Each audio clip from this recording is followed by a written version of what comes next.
The rooster crowed before the sky had even begun to lighten, its call echoing across the cracked fields like a rusty hinge on an old barn door. Eliza sat up slowly in her narrow bed, clutching the worn quilt that had been her mother's. A faint breeze drifted through the broken window pane, carrying the smell of dust and dry grass. She stared at the ceiling for a long moment, gathering her courage before the day began. Every dawn was the same: chores, silence, and her father's disappointed eyes. She pulled on her faded dress and boots, her fingers trembling slightly as she braided her dark hair back. Her reflection in the cracked mirror showed a young woman who looked older than her 19 years, sunburned skin, calloused hands, and eyes that held a quiet ache. The farm had been dying since the drought began, but her father's bitterness had flourished like a weed. Lazy, useless, a burden, he would mutter when he thought she couldn't hear. But she always did. Outside, the chickens clucked restlessly. Eliza scattered feed, her motions automatic, her mind drifting. The eastern horizon was blushing pink, but the soil beneath her boots was still cracked, the air heavy with thirst. She whispered softly to a nervous hen, the only creature here that seemed to appreciate her voice. Behind her, the screen door creaked open. "You still not done with those birds?" Her father's voice cut across the yard, sharp and scornful. She stiffened. He stood on the porch, tall but stooped from years of work, his face carved by sun and disappointment. "I'm almost finished," she murmured. "You're always almost finished, Eliza. I should have had a son. At least he'd know how to keep a farm alive." His words struck like stones, but she kept her back turned, swallowing the sting. Inside, she thought, "I'm trying. I always try." She finished feeding the chickens and moved to the barn, where the family's last remaining horse, a gentle mare named Clover, shifted restlessly in her stall. Eliza stroked the mare's neck, pressing her cheek against the warm hide. Clover whickered softly, and for a moment Eliza felt seen, even loved. "Don't waste time on that animal," her father barked from the doorway. "We can't afford sentiment." Eliza bit her lip but said nothing. She had learned long ago that arguing only made things worse. Still, she whispered to Clover once her father was gone, "Hang on, girl. I'll figure something out." The sound of distant hoofbeats drew her gaze toward the ridge beyond their fields. A cloud of dust rose where the land sloped down toward the river.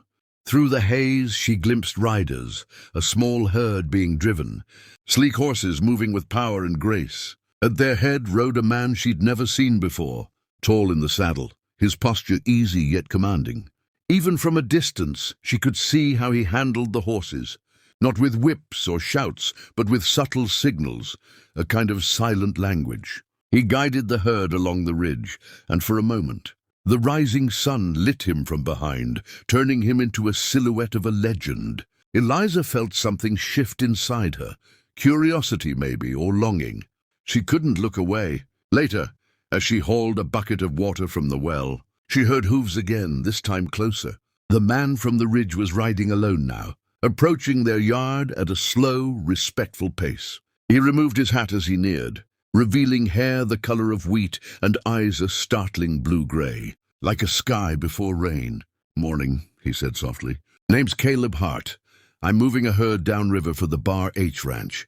One of my foals bolted into your fields." Eliza set down the bucket. I haven't seen any foal," she said, brushing a strand of hair from her face. Caleb smiled faintly, his gaze flicking to the barn where Clover nickered. "Mind if I look?" Before she could answer, her father came stomping out, wiping his hands on a rag.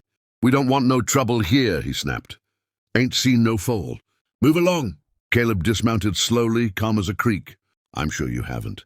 But if you do, it'd be a kindness to let me know."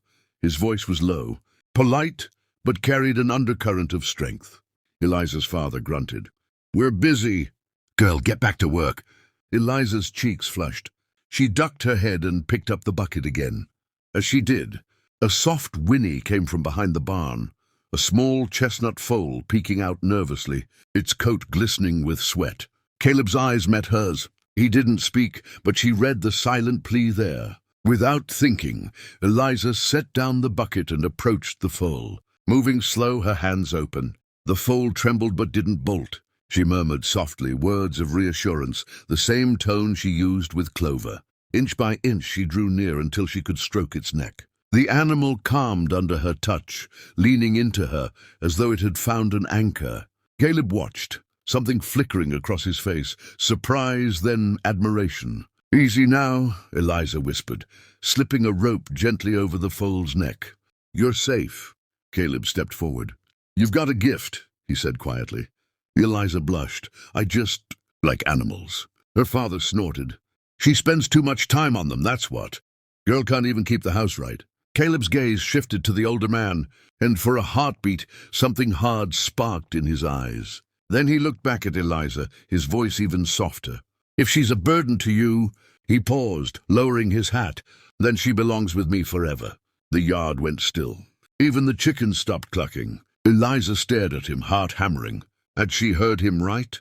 Her father barked a laugh, harsh and disbelieving. "What did you say?" Caleb straightened, his expression unreadable. "Nothing you'd understand." He turned to Eliza. "Thank you for calming the foal. I'll take it from here." She handed him the rope, her fingers brushing his. A spark jumped between them, not just attraction but recognition, as if two souls had glimpsed each other across a chasm. As Caleb led the foal away, Eliza's father muttered darkly and went back inside. She stood alone in the yard, the sun climbing higher, her heart pounding with questions. Who was this man? Why had he said those words? And for the first time in her life, Eliza felt a flicker of something. Dangerous and bright. Hope. The moon was a silver coin, tossed into the sky when Eliza finally slipped back into her room that night. She had replayed Caleb's words all evening, the quiet strength behind them. "If she's a burden to you, then she belongs with me forever." They had sounded like a promise and a challenge at once, something more than gallantry. For the first time since her mother's death, Eliza allowed herself to imagine a different life. She sat at her small desk, the wood scarred from years of writing in secret. On a scrap of paper, she scribbled the things she'd never said aloud. "I want to be seen. I want to work where my hands matter. I want to breathe without fear." She folded the paper and tucked it into her dress pocket, a talisman for courage. Outside, Clover shifted in her stall. Even the mare seemed restless, sensing change in the air. At dawn, Eliza packed a satchel with the few things that were hers. A comb, the quilt, and a faded photograph of her mother holding her as a baby. She wrapped a crust of bread in cloth and slipped quietly toward the barn. She would leave a note for her father, though she doubted he'd read it. Her heart pounded as she tied Clover's lead rope. She didn't know where Caleb's ranch was, only that it lay beyond the ridge, but she felt drawn to it like a compass needle, to true north. A floorboard creaked behind her. "And just where do you think you're going?" Her father's voice was low and dangerous. Eliza froze. He stood in the barn doorway, arms crossed, eyes dark. She began, but the words tangled in her throat. "You think you can sneak off with that cowboy?" He stepped forward. "You'll shame me, girl. After all I've done for you." Eliza's hands tightened on Clover's reins. "You called me a burden. You want to marry me off to Mr. Anders to settle your debts." Her father's face twisted. "A wife's what you're fit to be. At least Anders can feed you." A flicker of movement at the edge of the barn caught her eye. Caleb stood there, hat in hand, but his posture was coiled, ready. His voice cut through the tension like a clean blade. "She's not a piece of property to trade. She's coming with me." Her father spun. "This ain't your business." Caleb stepped fully into the light. "It became my business the moment. You made her believe she was worthless." His voice was calm, but there was steel underneath. Eliza's heart raced. Caleb held her gaze, and in that moment she saw not just a rescuer, but someone who understood her loneliness. "You can't take her," her father hissed. "I'm not taking her," Caleb said. "I'm offering her a choice." Silence filled the barn. Outside, a hawk cried over the fields. Eliza drew a shaky breath and stepped toward Caleb. "I want to go," she said, her voice steadier than she felt. Her father's face went red. For a moment, Eliza thought he might strike her, but then His shoulders sagged under some invisible weight. "Then go," he muttered. "Don't come back." Caleb guided her out before the man could change his mind. They mounted their horses and rode toward the ridge as the sun broke over the horizon. Eliza didn't look back. The trail to Caleb's ranch was rugged and beautiful. They crossed dry creek beds and climbed stony paths, wind tugging at Eliza's hair. With every mile the farm receded from her heart, replaced by a strange lightness. Caleb rode beside her but didn't crowd her, giving her silence to think. When they paused to water the horses, he handed her a canteen. "You ride well," he said. "I've only ever ridden Clover," she admitted. "She trusts you," he said simply. "Animals know who's kind." They continued on until the land opened up into a wide valley of rolling grass and a ribbon of river, sparkling in the sun. At its center sprawled a ranch unlike anything Eliza had imagined.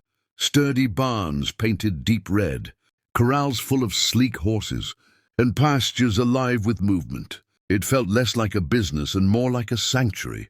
Caleb dismounted and offered his hand. "Welcome to Heart Haven," he said. Eliza slid from the saddle, her legs trembling from both the ride and the enormity of what she'd done. "It's beautiful," she whispered. He smiled, a rare, quiet smile. "So are new beginnings."